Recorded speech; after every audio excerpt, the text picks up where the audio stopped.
हरि अनंत हरि कथानंता। जय श्री कृष्णा। सभी भक्तजनों को मेरा प्रणाम। आज की कथा है अपरा एकादशी व्रत कथा।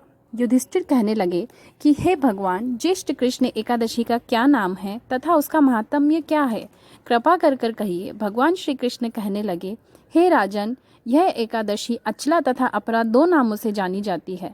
पुराणों के अनुसार ज्येष्ठ कृष्ण पक्ष की एकादशी अपरा एकादशी है, क्योंकि यह अपार धन देने वाली है। जो मनुष्य इस व्रत को करते हैं वे संसार में प्रसिद्ध हो जाते हैं। इस दिन भगवान त्रिविक्रम की पूजा की जाती है।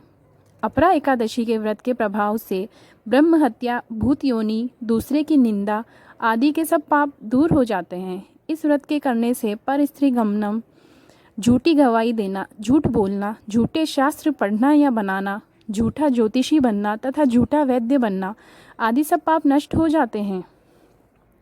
जो क्षत्रिय युद्ध में भाग जाए वे नरकगामी होते हैं, परंतु अपरा एकादशी का व्रत करने से वह भी स्वर्ग को प्राप्त होते हैं।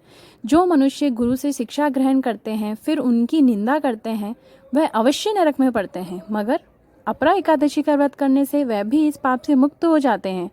जो फल तीनों पुष्कर में कार्तिक पूर्णिमा को स्नान करने से या गंगा तट पर पितरों का पिंड दान करने से प्राप्त होता है, वही अपरा एकादशी का व्रत करने से प्राप्त होता है। मकर के सूर्य में प्रयागराज के स्नान से, शिवरात्रि का व्रत करने से, सिंह राशि के बृहस्पति में गोमती नदी के स्नान से, कुंभ में केदारनाथ के दर्शन या बद्रीनाथ के दर्शन, सूर्य ग्रहण में कुरुक्षेत्र में स्नान से, स्वर्ण दान करने से अथवा अर्ध प्रसूता गौदान से जो फल मिलता है वही फल अपरा एकादशी के व्रत से मिलता है।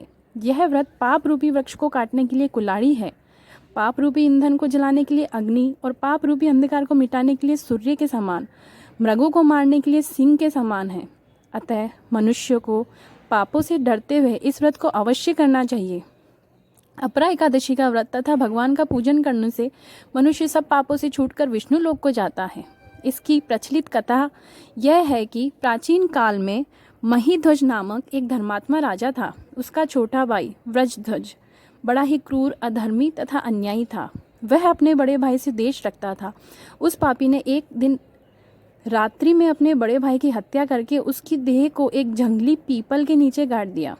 इस अकाल मृत्यु से राजा प्रेतात्मा के रूप में उसी पीपल पर रहने लगा और अनेक उत्पात करने लगा। एक दिन अचानक धौम्य नामक ऋषि उधर से गुजरे। उन्होंने प्रेत को देखा और तपोबल से उसके अतीत को जान लिया। अपने तपोबल से प्रेत उत्पात का कारण समझा। ऋषि ने प्रसन्न होकर उस प्रेत को पीपल के पेड़ से उतारा तथा परलोक विद्या का उपदेश दिया। दयालु ऋषि ने राजा की प्रेत योनि से मुक्ति के लिए स्वयं ही अपरा एकादशी का व्रत किया और उसे अगति से छुड़ाने को उसका पुण्य प्रेत को अर्पित कर दिया। इस पुण्य के प्रभाव से राजा प्रेत की योनि से मुक्त हो गए। वह ऋषि को धन्यवाद देता हुआ दिव्य देह धारण कर पुष्पक विमान में बैठकर स्वर्ग को चला गया। हे राजन, यह अपरा एकादशी की कथा मैंने लोकहित में कही है। इसे पढ़ने और सुनने से मनुष्य सब पापों से छूट जाता है।